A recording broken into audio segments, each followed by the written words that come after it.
I think one of the biggest things about being an uncaged is that you are retraining your mind and you're retraining your internal algorithm.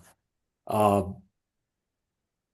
you listen to stuff like if you go on your social media, that algorithm is designed to keep you engaged with whatever content it is that you're clicking on. So if you're really engaged in rage bait stuff, that algorithm's going to learn like, hey, this guy likes to be angry. This guy likes to see stuff that makes him mad. So now my social media is all flooded with stuff that like every time I click on it, I'm scrolling through and oh, no, that can't be. No, I don't like that. No, that sucks. No, this is horrible. Everything's awful. And if you just take a step back for a minute and realize this is all being pushed on you because it knows that's what you like, that's your trigger button. If you can step back away from that and start to retrain your mind and retrain your own algorithm, you can step away from all of that junk. So whether it's if your finances are bad, you need to retrain your financial algorithm so that way you're making good decisions. If your health and fitness is bad, you need to retrain your health and fitness algorithm. And being an uncaged has helped me to kind of retrain my mindset so that way I'm not sitting there going like, okay, this is wrong, this is wrong, this is bad in my life. Then I can say, nope, this is what's good in my life. These are the things that I can do to make my life better. And I'm now with a group of guys that actually is invested and cares about making my life better. I like that a lot, actually. When, for those of you that are watching, like this whole channel is about the journey to the top 1%. And how do we get there? It's by becoming 1% better. So, this conversation is going to run perfectly in line with that. But no, I'm really excited to have you on, Matt. Why don't you go ahead and tell the guys who you are and what you do, and we'll just get into it, bro. Yeah, so I'm Matthew Desmond, live in Delaware. It's me and my son. I'm divorced, so I got him 50-50 with his mom and just retraining my life. Spent majority of 2024 completely unemployed, doing my own thing, like just trying to get that money in to survive. And I got hooked up with this AI company in Utah. They wanted me to come in and be their founding SDR, and just came out of the gate, started killing it. Within 3 months, they're like, "Hey, we need to create a team around you. You need to train other people on what you do so we can blow this up." And been rocking it out ever since. That's awesome, bro. I wanted to circle back on something that you said earlier because I think it's super important. Talking about like retraining your mind and you're taking your internal algorithm and shifting it. Um, it's something that we kind of talk about a lot. Like that is the byproduct of one of the things that we talk about a lot in Uncaged, which is like kind of super cliche and easy to talk about, right? But it's like the law of attraction. And you were like talking about it, and it makes sense because we're so like social media, it's something that I've spent, 2 decades studying, right? And it's always super stressful but also interesting in the same way. Like when we're running social media advertisements, and then to your point, they change the algorithm, they change the way content's pushed. It's up to us as the media buyers or the marketing agencies. Back when I was doing that, obviously I'm not doing that anymore.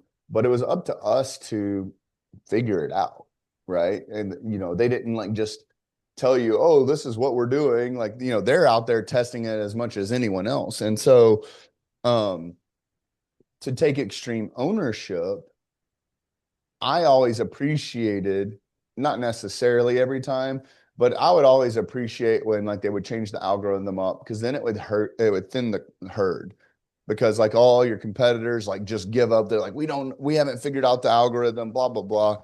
And they give up. And then that allows the ones that actually give a fuck to keep working and find a solution to it. And if we were to take that same extreme ownership towards our own selves, our own internal dialogue, like you were saying, we can really start to think about how much this algorithm gets attracted to us via the law of attraction in a real life scenario, like what you were saying. Like, at first you're surrounded by a bunch of people that, you know, give a shit about some of the excuses that are going around in the world. And because you're surrounded by it, then you start to like adapt to it and you start to reflect it. And then even the algorithm picks up on your shitty behavior patterns and stuff. But then when you start getting yourself around other people and uncaged specifically men that are like-minded, that internal dialogue and internal algorithm starts to shift, right? And that's really cool for you to put those two and two together. I've never really thought about it like that, but it really is. It's like the Badar Madoff phenomenon, which is it's like the red car or yellow car phenomenon that people talk about, where like you've never seen a yellow car on the road, you go buy one, and now they're everywhere. It's that, right? It's like Yeah. when you're surrounding yourself with that like aura, with that like vibration in the world, or like literally whatever you want to call it, you start attracting that. And then it's my belief that then you start attracting like bad shit in your life, like literally physically, like bad things happen in your life. Now, that's not to say that, bad shit doesn't happen to good people and people that are focused on like self improvement or personal development or whatever, but like, you for sure talk about it longer, you stay in it longer, and it starts to affect everything else in your life. Yeah. What are your thoughts on all that? I mean, the Bible says that it rains on the just and the unjust. So you got to understand that there's always going to be a season where you might be in a really rough spot. You just got to realize that it's going to be for a season. You can't let that mentality of, oh my God, this is the worst possible thing that could ever happen. You can't live in that. Like I got a buddy right now. He's going through an absolutely terrible divorce, and I try to talk to him about like, hey man, like kind of get your mindset right. Like focus on doing what's right for your kids. And all he can see in front of him is family court sucks. The judges are against me. My ex-wife's against me. She's turning the kids against me. I'm like, man, you've got to get out of that mindset because if you let yourself be in that mindset, it's going to dominate your thoughts and it's going to twist your perception of reality when the reality is you don't know what's going to happen. He takes my situation. He's like, okay, well, you got everything that you wanted out of it, and I can get the same thing. And it's like, well, no, I didn't get everything that I wanted because I still had to make a sacrifice to get what I wanted. I didn't want to live in Delaware. I had no interest in living here. I've never lived here before, but I knew that that was going to be the best possible outcome. So I said, okay, I'm going to change my mindset and realize that if I continue to fight this, yes, I could have everything that I want. But is that going to be what's best for my son? Probably not. So I had to get myself out of that mindset of I want it my way and say, no, when you have a kid, everything that I want to do is kind of on hold. My kid is what comes first in everything I do. And trying to get somebody out of that mindset, it's hard to do when everything around them is just all those negative thoughts and you can't pull them out of it. You're just like, what else can you do other than just pray that the mindset gets right? And sometimes it just won't happen. And it sucks. So 2 points. I'm gonna ask you a question, and then I'm taking notes to come back to this. Let's see. Okay. So it's easy to talk about this kind of stuff outside of the storm, right? Like what you're Yeah. saying.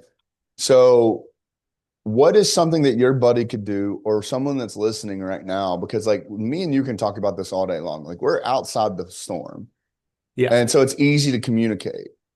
But like when you're in the midst of it, bro, it's fucking tough. And so like what is something like, can you, hate to do it, but can you like mentally put yourself back in that storm?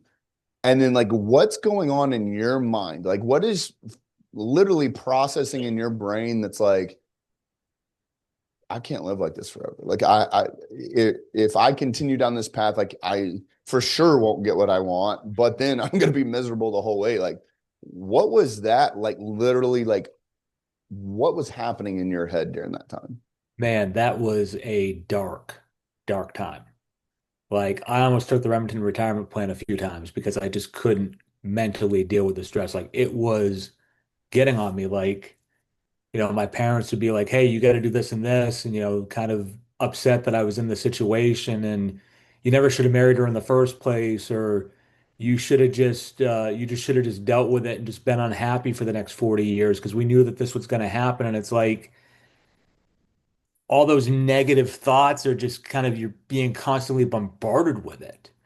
And if I had to go back and live through it again, I would start to put up those mental walls to those negative influences because you got to realize that the negative influences are there to try to drag you down. It's like when somebody's drowning and you throw them a life preserver or you try to go save them, chances are they're going to pull you down too because they're desperate for help. They don't realize that you're trying to help them.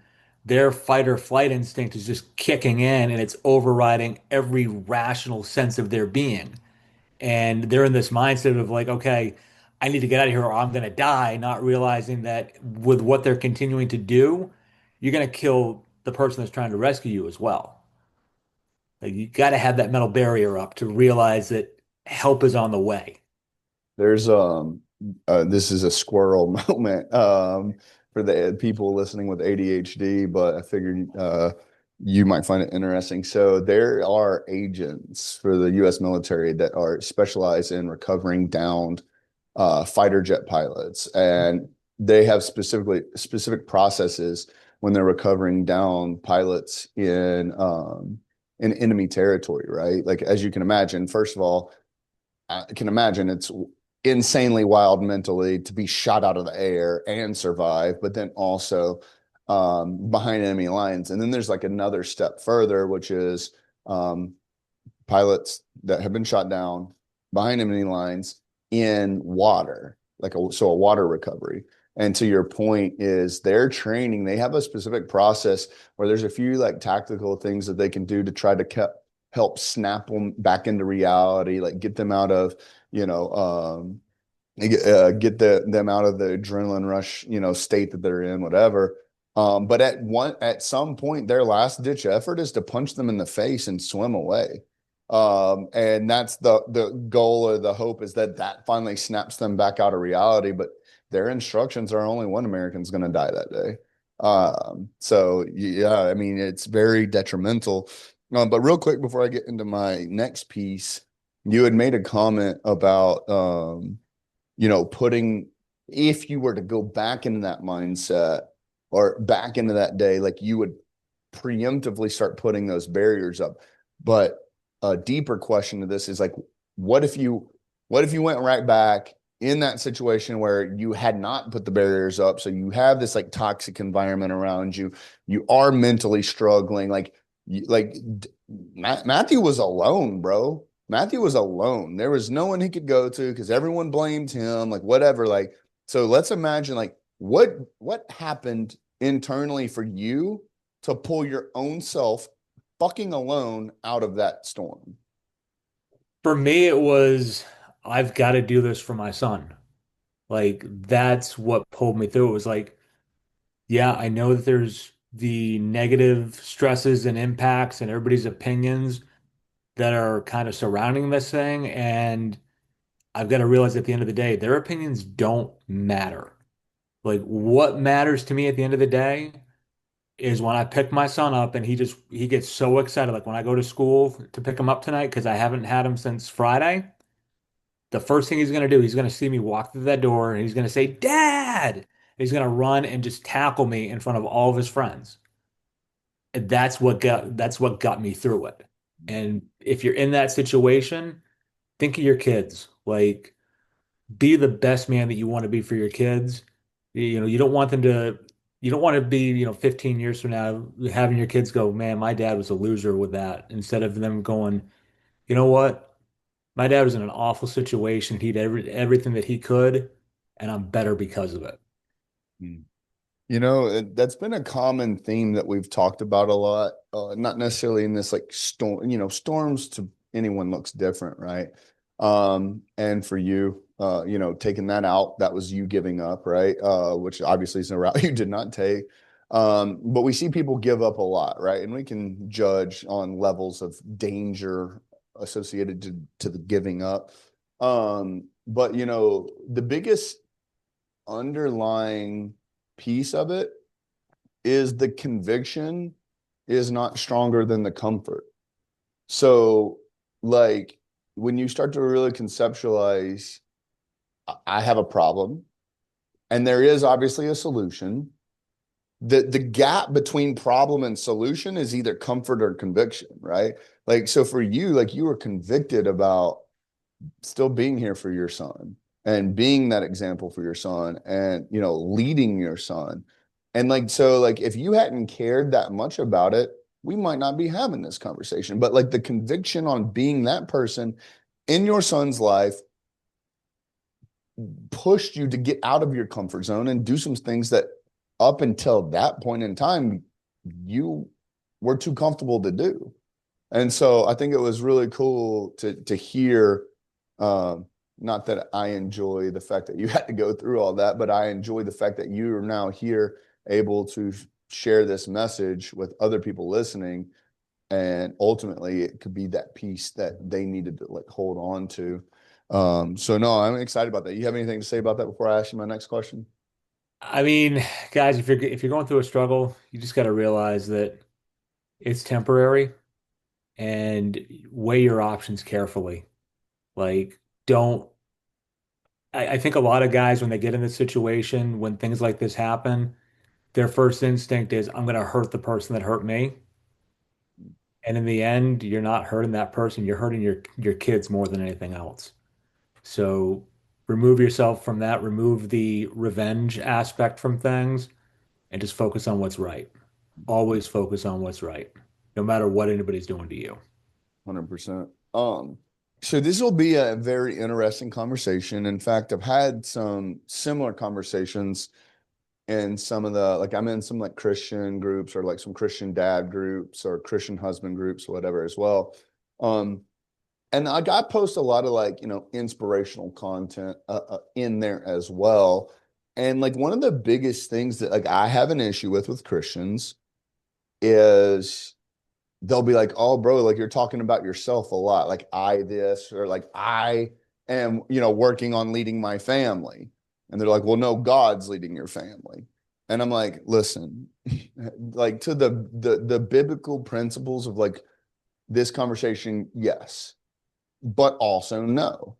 Like God can lead me all he wants, but if I don't follow, then no one else behind me gets that opportunity either, right? And so like we could sit here all day long and talk about how to write Instagram or Facebook, captions, but you had made the comment about people like in situations like that, like just praying to get their mind right. And my question to you um is like, and obviously I'm not like coming after you for this, I'm asking for your perspective on this because I think it's a very interesting one. Because I've been there, right? Like you especially like, listen, you can still be a Christian and have fallen off the bandwagon. I'm not here to condemn someone because they haven't been to church or they don't pray every day. That's not what I'm saying here. But I am saying that there is a big portion of Christians out there that kind of just so happen to forget to have their conversations with God until they're in the storm, right? And so then at that point, they're just like praying, God help me get my mind right. God help me get my mind right. God help me get my mind right. But then they don't ever actually take the step to get their mind right. Like, and I don't know if maybe I am or am not explaining this correctly. But for me, it's like you can pray. There's the analogy of like a man like drowning and he asks God to come save him and God sends him, a life raft. And he's like, no, no, no, I don't need it. I'm waiting on God to save me. Like, so they keep going. And then a boat comes by and like, he's like, no, don't worry. I'm waiting on God to save me. And then like they leave and like finally like another one comes and he turns it down and the dude ends up drowning. Right. Yeah. Well, it's like mentally, we have people that are drowning and like, God, like come change my mind. It's not like he just like flips a switch and you go from being depressed, anxious, and miserable to instantly happy. God's going to give you some sort of a sign or some sort of, a cookie crumb, but it's up to you to go follow it. God's not going to do everything for you. So, like, in your experience, because obviously not only have you been through it yourself, but you have friends actively going through it. I'm sure you've had previous conversations of guys going through similar situations as you, and I promise you it won't be the last. So like what are some pieces of advice for people that think just because they have a relationship with God and life happens to life, that they're not just sitting here with this mindset of like, oh, God will come save me. God will come change my mindset, even though as they're saying it, they're sitting there miserable, depressed, and anxious. It's it's kind of a loaded question, so I'm going to give you a very loaded answer. So I'm in a Oneness Pentecostal church. I go to Antioch, the Apostolic Church in Annapolis, Maryland, and our pastor is great. He is one of those people that when I first got into Oneness Pentecostalism, like the churches that I was involved in, looking back on them, I would say that they were kind of a cult and they weren't really focused on what God wanted. People were more focused on what man wanted. I had a conversation with a guy last night because I'm going to get back into doing a Bible study because I've been here for 6 months or so. Not haven't really met a lot of people yet, but the goal is to like really get myself involved. And had a conversation with a guy last night. We're gonna do some Bible studies together, and we were talking, and he's like, he's like, tell me a little bit about your experiences you've had with other churches in the past. I kind of explained to him like where I came from, and he's like, places like that, man, they're not focused on Jesus. They're more focused on pleasing men. And he's like, you got to understand that God is a gentleman. Like, and the best way to kind of do this analogy is if God says something, God wants it to happen, but he's not going to force you to do it. So in one example that, when you talk to young Christian guys that they're not married, they want to get married. It's like, oh, God said I was going to marry so and so. Well, maybe that is what God wants. And maybe God is speaking to that person about, yeah, maybe you should marry so and so, but they're ignoring that. God's not going to come down and just say, okay, well, you're ignoring this and I want this to happen, so that's going to happen. You've got to start to learn to hear what God is saying and realize that you're sometimes getting redirected in life. So when these storms happen, it's not that God's upset with you or mad at you. You're just getting redirected a little bit.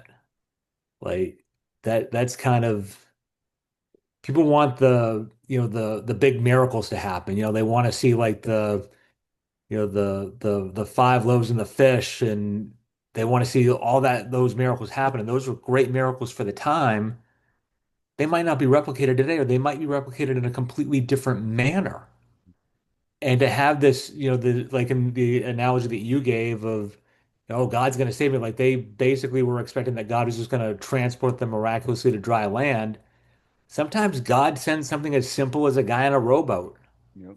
to get you out of there. Yep. And you're so focused on it has to be this way, and it's your mindset that needs to change, not God's mindset. Like you've got to get yourself out of that uh, mindset of it's going to be just this big miraculous thing and it's going to look like something out of a movie, or it's going to be just a magical transportation somewhere. Like it doesn't happen like that. It's a journey. They call it a spiritual journey for a reason.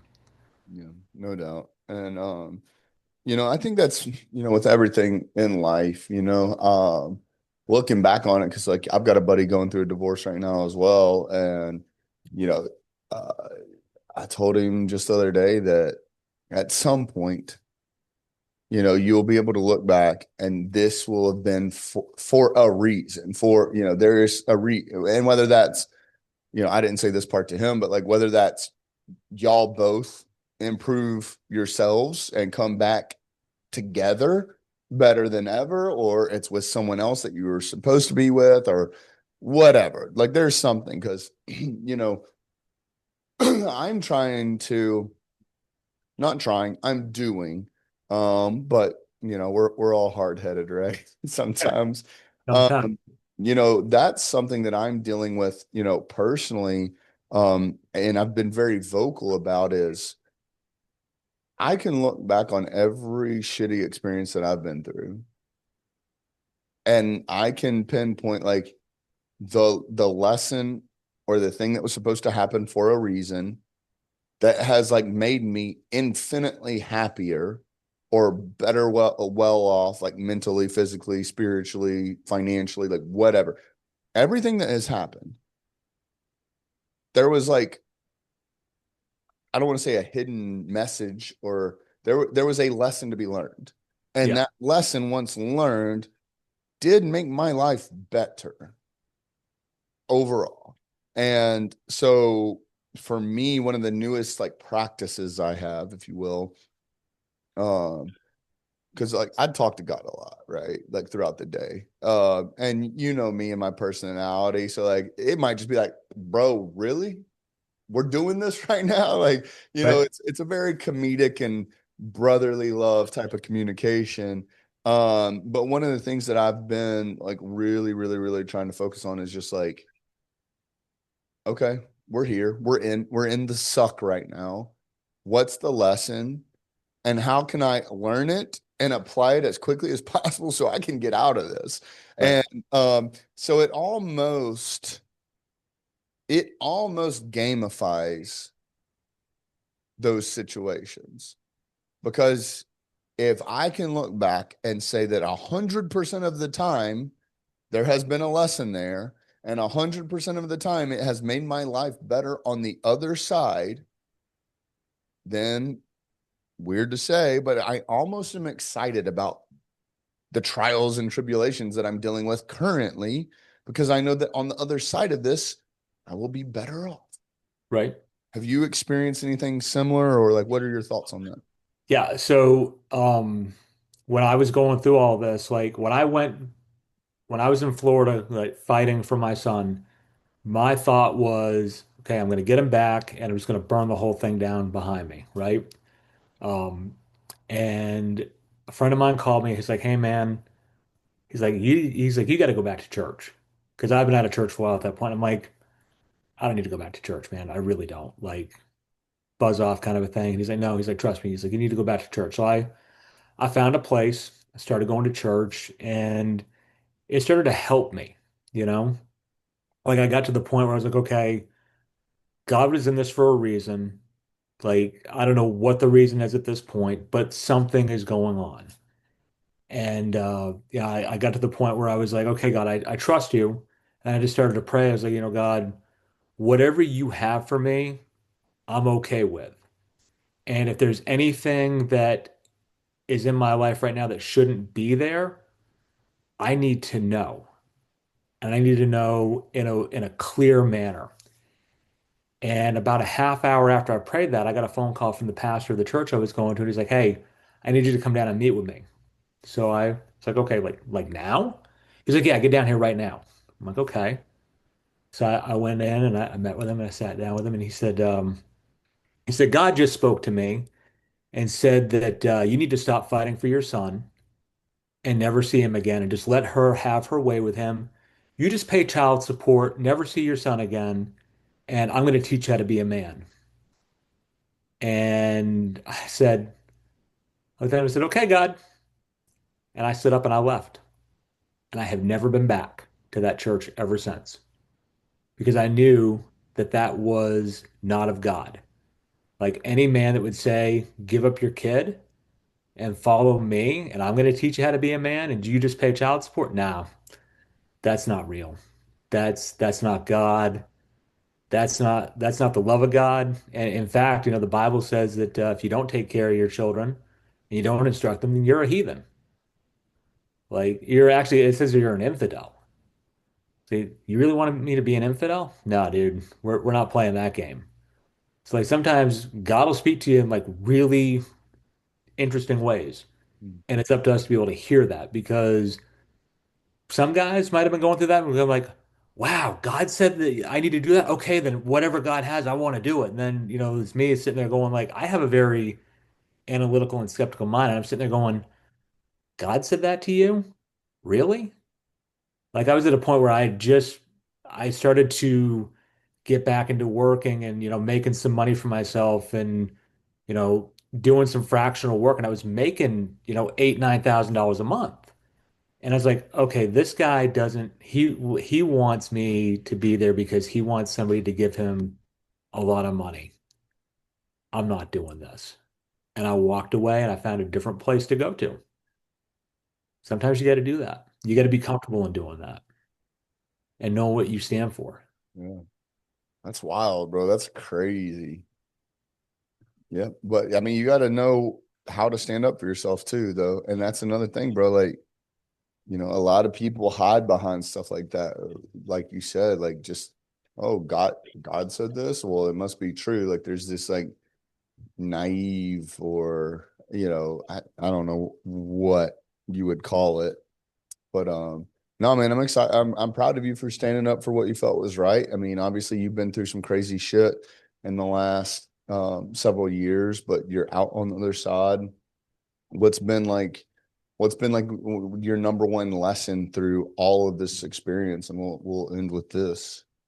Man, the biggest lesson I've learned in all this is that sometimes you have no idea what you're getting into when you get into it. Like, you just don't. It's like, I hate to say it, but you don't know the person you thought you married until you go through a divorce. Like, you just don't know what they're capable of. And like I've seen some couples that, they get divorced, like they realize it's mutually best for them and their true colors show. And then, in my situation, unfortunately, her true colors showed, and it was she was going to do everything she could to hurt me.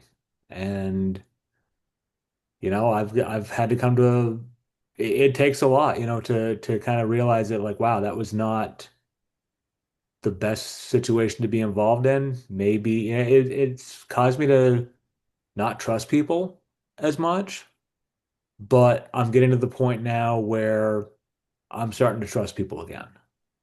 And sometimes you just go realize it's for a season and there's lessons to be learned in that season. No, man. Lessons to be learned in that season. Fully support that.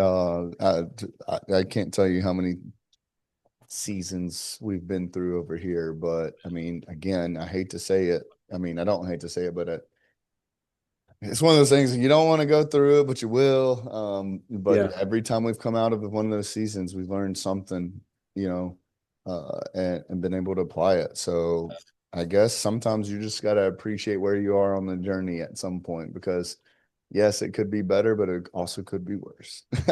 Good. uh, Absolutely. well, bro, like, what can we do to pay you back for the time that you spent here with us today? Man, just be a good person.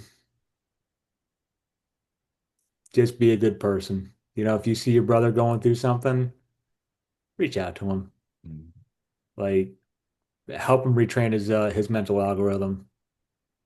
That's that's what you got to do. Like, and we got a group of guys that, man, uh, they love to help others. They really do. And if you got something that you're doing that they think is interesting, I mean, there's one guy in our group that I introduced him to my company, and he went through and saw it, and I think he signed up for it. And every time he talks to somebody that what we could do could be beneficial to them, he sends them right my way. So that way, I get my meeting quota credit for the month by getting something in the books for it, and everybody's getting something out of it. So, you know, be good to others, and the good will come back to you. I love it, bro. Retrain your mental algorithm. I like that. So, well, Matt, I appreciate your time here with us. It's been a great conversation. Can't wait for this episode to get out. And if you're listening, please reach out to myself, reach out to Matthew. Just let us know what you thought of it. Give us a like, a comment, but definitely share this with someone that you know that needs to hear it. That's what this channel is all about, is getting information like this and making it as more accessible to as many men as possible. So appreciate y'all for tuning in, Matt. I appreciate you for your time, and we'll see you on the next one. Peace.